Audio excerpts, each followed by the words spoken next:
नमस्कार। चुनाव यात्रा में आपका स्वागत है। मैं हूं आपके साथ अमित गर्ग शुक्ला। चुनाव यात्रा में आज हमारे साथ बहुत खास मेहमान हैं। उज्जवल रमण सिंह साहब कांग्रेस पार्टी के प्रत्याशी हैं, इलाहाबाद सीट से। रेवती रमण सिंह जी के बेटे हैं, समाजवादी पार्टी सरकार में मंत्री रहे हैं, विधायक रहे हैं। तो मैं पहला सवाल आपसे यही करूंगा कि कैसी चल रही है चुनावी तैयारियां? बहुत बढ़िया, बहुत अच्छा चल रहा है और अपार जन समर्थन मिल रहा है। लोगों का प्यार, लोगों का आशीर्वाद मिल रहा है और हम लोग तो रोज ही लोगों से जुड़ाव रहा है जी। तो कोई मुझे कठिनाई नहीं लगती। कोई कठिनाई नहीं लगती। आपने एक नारा दिया है, माटी के लाल, प्रयागराज की मिट्टी से कनेक्ट करने के लिए। नहीं, हम यहीं के रहने वाले हैं, यही हमारा पब्लिक कनेक्ट कर पाए? नहीं, पब्लिक नहीं। देखिए, इसका अगर इतिहास में जाएं तो जमुना पार जो है, जो इलाका हमारा है, उस इलाके से सिर्फ 3 सांसद हुए जो जमुना पार की माटी के थे। बाकी सब बाहरी लोग जो है यहाँ से सांसद बने हैं। तो मेरा सिर्फ ये लोगों से है कि अगर आप अपने यहाँ का सांसद चुनेंगे तो वो आपकी समस्या बेहतर रूप में समझता है, जानता है, वो बेहतर रूप में एक दूसरे के दुख सुख में शामिल हो सकता है।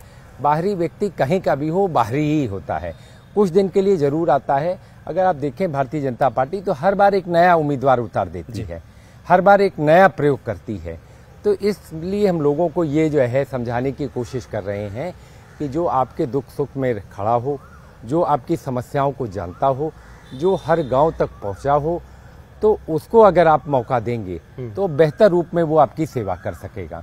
और ये मैसेज क्या आप पार्टी को भी दे रहे हैं? क्योंकि कांग्रेस पार्टी ने जो आखिरी बाहरी प्रत्याशी उतारा था, शायद अमिताभ बच्चन थे 1984 में, उसके बाद से कांग्रेस पार्टी इस सीट पर जीती नहीं है। तो क्या आप ये मैसेज पार्टी को भी दे रहे हैं कि मतलब बाहरी से बेहतर है कि आप लोकल को चुनिए और वो यहाँ पर आपको जीत दिलाएगा? नहीं, लोकल को तो उन्होंने चुन लिया। हाँ। तो कोई मैसेज देने की उनको जरूरत नहीं है, लेकिन पार्टी ने लोकल चुना है। और ये जो चुनाव है, ये चुनाव अगर आप देखें तो जनता चुनाव लड़ रही है। नहीं तो जिस तरीके का माहौल बीजेपी ने बनाया या बनाने की कोशिश की, तो उनको बाहरी लोगों की जरूरत क्यों पड़ रही है? आज के दिन भी देखिए तो बाहरी लोगों को ज्वाइन क्यों करवा रहे हैं? अगर आप में इतना आत्मविश्वास था, आपका आत्मबल इतना मजबूत था, तो निश्चित तौर से आपको किसी की जरूरत नहीं पड़ती।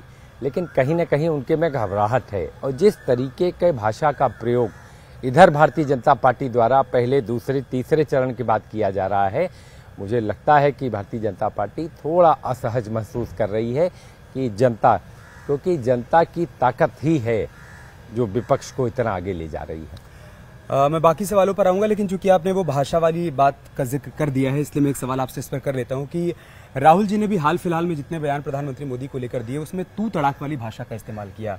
ये एक राहुल का बदला हुआ रूप देखने को मिला, क्या कारण है इसके पीछे? देखिए, जिस तरीके से जो सत्ताधारी दल है, जिस तरीके से उन्होंने जो है जवाब शुरुआत की है, तो कहीं न कहीं जो है जनता भी चाहती है कि उसी भाषा में अगर जवाब न दिया जाए तो जनता भी मानती है कि आपको भी उसी तरीके से पेश आना चाहिए। तो वो उसी का नतीजा। मुझे नहीं लगता कि इतनी कटु भाषा का इस्तेमाल राहुल गांधी जी ने किया है, क्योंकि कांग्रेस पार्टी का अगर चाल चरित्र चेहरा देखें तो हमेशा आज़ादी के पहले, आज़ादी के बाद या वर्तमान समय में सबको साथ लेकर चलने की बात करते हैं। और हम लोगों ने हमेशा नफरत की राजनीति से दूरी बनाई है। हमेशा राहुल जी ने कहा है कि मोहब्बत की दुकान हमारी है, आप लोग सब लोग आइए। तो मुझे लगता नहीं कि इस तरीके की भाषा राजनीति में, ओछी भाषा का इस्तेमाल होना चाहिए। स्वस्थ परंपरा ये है कि हम मुद्दों की राजनीति करें। मुद्दों की राजनीति अगर करेंगे तो मुझे लगता है कि देश का भी फायदा है, जनता का भी फायदा है। हाल फिलहाल में आपने समाजवादी पार्टी छोड़ी, आप कांग्रेस में आए, उसके बाद आपको प्रत्याशी भी बना दिया गया। ये सब कुछ पहले से तय हो रहा था कि अगर गठबंधन होता है तो ये सीट कांग्रेस के पाले में जाएगी और आप अगर यहाँ से प्रत्याशी होंगे तो कांग्रेस के सिंबल पर लड़ने के लिए आपको सपा छोड़कर कांग्रेस में आना पड़ेगा? यह सब कुछ अचानक से हुआ? नहीं, सब अचानक से था। और दोनों, मैंने पहले भी कहा है कि दोनों ही दल जो हैं, इनके शीर्ष नेतृत्व का फैसला था। और राहुल गांधी जी, अखिलेश यादव जी, प्रियंका गांधी जी, आपसी सहमति के बाद ये फैसला हुआ। और निश्चित तौर से ये देखिए, एक बड़ी लड़ाई है, ये परिवार का हिस्सा है, चाहे कांग्रेस पार्टी हो, चाहे समाजवादी पार्टी हो। हम लोग मिलजुल करके इस बड़ी लड़ाई में सब लोग एक साथ हैं। लक्ष्य एक है कि भारतीय जनता पार्टी को किसी तरह उत्तर प्रदेश में रोकने का। तो उस लक्ष्य की प्राप्ति के लिए सब लोग एक है, पूरे मनोयोग के साथ लगे हुए हैं। और जो जन समर्थन मिल रहा है, मुझे विश्वास है कि 2019 बीजेपी रिपीट नहीं कर पाएगी, बहुत नीचे जा रही है, निश्चित तौर से मेरा मानना है। ज्यादा सहज आप समाजवादी पार्टी में थे या फिर यहाँ पर आकर हैं, या कुछ नहीं बदला है, सिर्फ सिंबल देखिए, विचारधारा एक है, बिल्कुल विचारधारा एक है। अगर जो लोग हैं, देखिए 3 चीजें हैं। एक, सामाजिक न्याय की लड़ाई जो लड़ेगा उसमें कांग्रेस पार्टी, समाजवादी पार्टी एक है। समतामूलक समाज बनाने के लिए कांग्रेस पार्टी और समाजवादी पार्टी एक है। जो हमारी जो तहजीब है, गंगा जमुनी तहजीब, जिसको भारतीय जनता पार्टी खत्म करना चाहती है, जो आपसी समरसता की बात हम करते हैं, जो मोहब्बत की दुकान की बात करते हैं, तो इन मुद्दों पर जब हम एक हैं तो वैचारिक रूप से दोनों ही पार्टियां एक तरीके से देश में काम कर रही हैं। और पहले भी गठबंधन हुआ है, 2017 का भी गठबंधन था और 2024 में भी है। तो निश्चित तौर से मुझे लगता है कि इस गठबंधन का फायदा आने वाले दिनों में मिलेगा। लेकिन बीजेपी तो कह रही है कि जैसे 17 में दोनों लड़के साथ में आए, कुछ नहीं हुआ, ऐसे ही 24 में कुछ नहीं हुआ। बीजेपी तो बहुत कुछ कहती रहती है, उनकी बातों को तो लोग भी अब समझ गए हैं कि भाई 15 लाख उन्होंने ही कहा था, उन्होंने ही 2 करोड़ नौकरी कही थी, उन्होंने ही इलाहाबाद में कहा था कि हम नैनी इंडस्ट्रियल एरिया को पुनर्जीवित करेंगे। क्या हुआ? अच्छा, वो हमने नहीं, ये उन्होंने ही कहा था। जवाब तो उनको देना चाहिए। हम लोग तो जो है नीति और कार्यक्रम पर, हम अपनी विचारधारा पर आगे बढ़ रहे हैं और निश्चित तौर से हमारी विचारधारा जो है जनता को पसंद आ रही है। ठीक है। अभी गृहमंत्री अमित शाह ने कांग्रेस पार्टी से राहुल गांधी से 5 सवाल पूछे हैं, जिसमें यूसीसी है, राम मंदिर है, कॉमन सिविल कोड है और साथ ही साथ 3 तलाक के खिलाफ कानून है। उनका कहना है कि क्या आप सत्ता में आएंगे तो इसे बदल देंगे क्या? देखिए, जवाब तो उनको देना चाहिए। 10 साल सत्ता में वो थे, उन्होंने क्या काम किया उसका जवाब न देकर उल्टा चोर कोतवाल को डांटे। वो उल्टा जो है सवाल हमसे कर रहे हैं। 10 साल का रिपोर्ट कार्ड आप जनता के बीच रखिए। 10 साल में जो प्रयागराज से सांसद रहे बीजेपी के, उन्होंने क्या काम किया उस बात की चर्चा नहीं करते।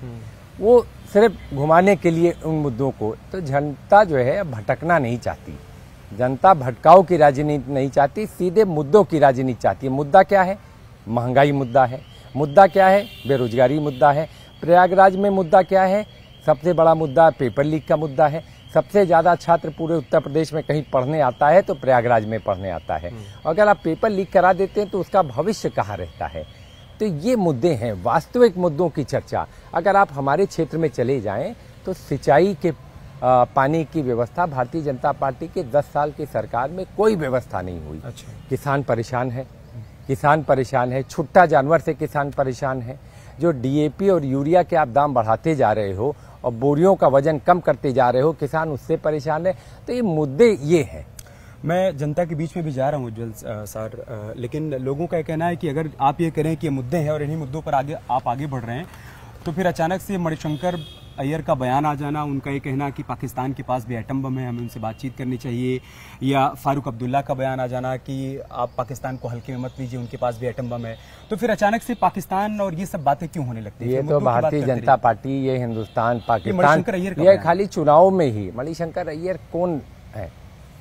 ये इन कांग्रेस के नेता भाई कहाँ पर हैं बताएं आप? इनकी चर्चा जो है करके हम लोग वास्तविक मुद्दों से भटकाना, हिंदू मुसलमान करना, मंदिर मस्जिद करना, यही तो चुनाव में जो है 17 में भी प्रधानमंत्री जी ने जो है यही सब बातें कही थी कि कब्रिस्तान बन रहे हैं, दिवाली में लाइट। ये कौन करता है? जो सरकार में रहता है उस सबको साथ लेकर चलने की बात करता है। और मुझे नहीं लगता कि ये वास्तविक मुद्दों पर जो है बीजेपी जाना चाहती है। जनता की जो वास्तविक समस्या है, नौकरी की समस्या है, आप जो लड़के हैं उनको नौकरी न दें और आप कहें कि हिंदुस्तान पाकिस्तान में एटम बम, क्यों, किसको चिंता है एटम बम की? मुझे तो नहीं लगता कि एटम बम से लोग परेशान हैं। ये बनाया जा रहा है नैरेटिव। जब जान रहे हैं कि चुनाव जब चुनाव आप देख रहे हैं कि आप चुनाव में पीछे जा रहे हैं, तो इस नैरेटिव को मोड़ने की कोशिश की जा रही है। ये सब लोग इस चीज को समझ गए हैं। ये जानबूझ करके कि सुर्खियों में बनाए रखने के लिए अपने आप को इस तरीके का बयान और वास्तविक मुद्दे, बिल्कुल अय्यर साहब ही नहीं, इस तरीके के तमाम लोग होंगे जिनको ढाल बनाया जाता है। और सिर्फ इस्तेमाल चुनाव तक किया जाता है। आपने चूंकि मंदिर का जिक्र किया, एक आखिरी सवाल मैं इस पर करूंगा, उसके बाद हम फिर से लौटकर इलाहाबाद पर आएंगे। आपने नॉमिनेशन से पहले बड़े हनुमान जी के दर्शन किए और उससे 2-4-5 दिन पहले की बात है, रामगोपाल यादव साहब का बयान है, प्रोफेसर रामगोपाल यादव का, आप तो उनके साथ रहे भी हैं। उन्होंने कहा कि पूजा पाठ करने वाले पाखंडी होते हैं और साथ ही साथ मंदिर को लेकर भी उन्होंने बयान दिया कि राम मंदिर में ऐसा क्या खास है, बेकार है वो मंदिर, उसका वास्तु ठीक नहीं है।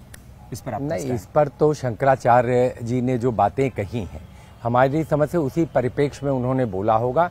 वास्तु ठीक होना, मंदिर पूर्ण होना, ये विषय पंडितों के, महात्माओं के, शंकराचार्य के हैं। ये विषय आम जनता का नहीं है।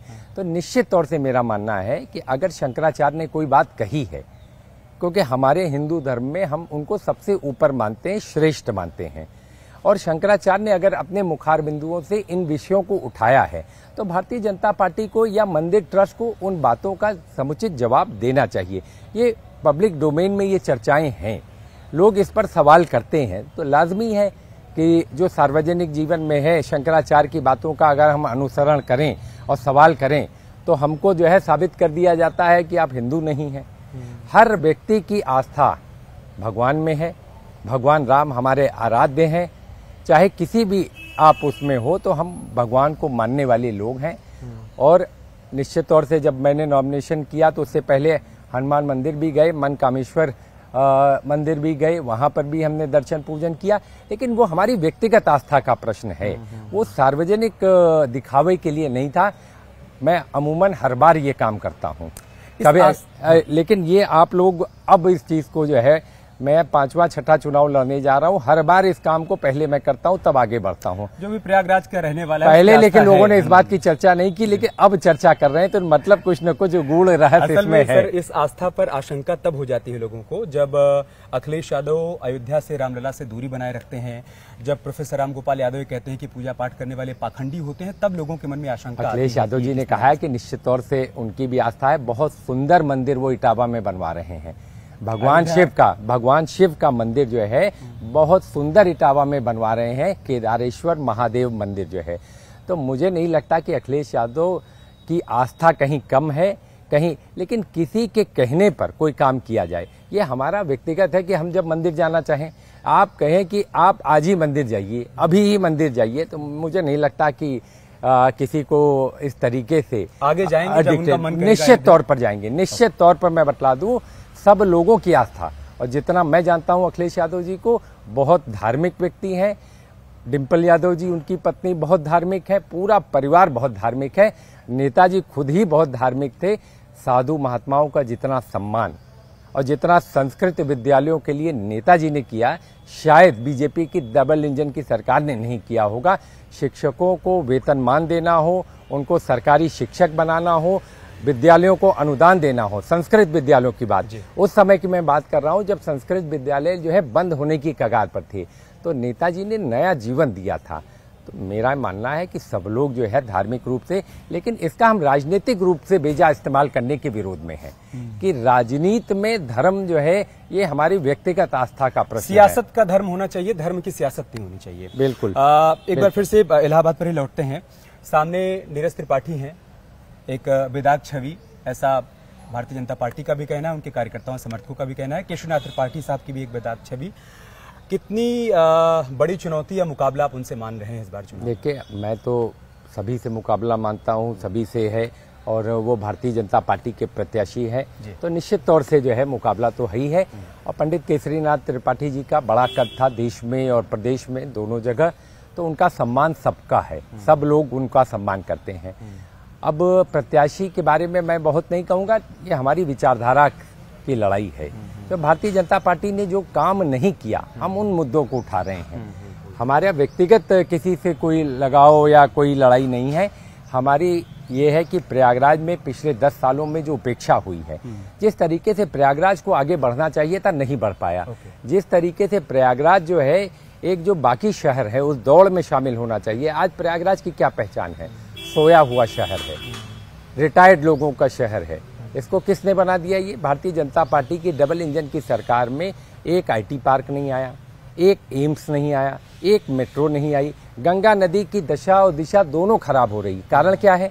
उत्तराखंड में आप डैम बना देते हो, पानी को रोक देते हो, सुरंगों से पानी निकालते हो।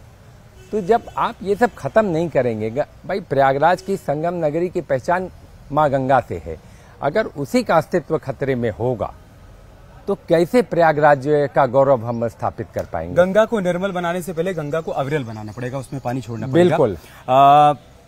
आप बार बार प्रयागराज का जिक्र कर रहे हैं, आप इलाहाबाद नहीं बोल रहे हैं, लेकिन समाजवादी पार्टी के कई कार्यकर्ताओं और नेताओं को प्रयागराज बोलने से दिक्कत है। आपको तो कोई दिक्कत नहीं? भारत सरकार को दिक्कत है।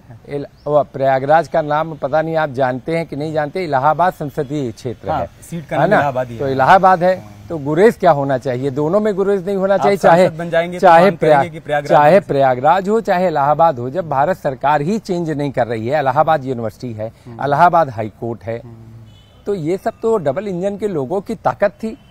उनकी नीयत और नीति को देखिए, एक तरफ तो कहीं बचा कर रखा, कहीं पर जहां इस्तेमाल करना हुआ उसको इस्तेमाल किया।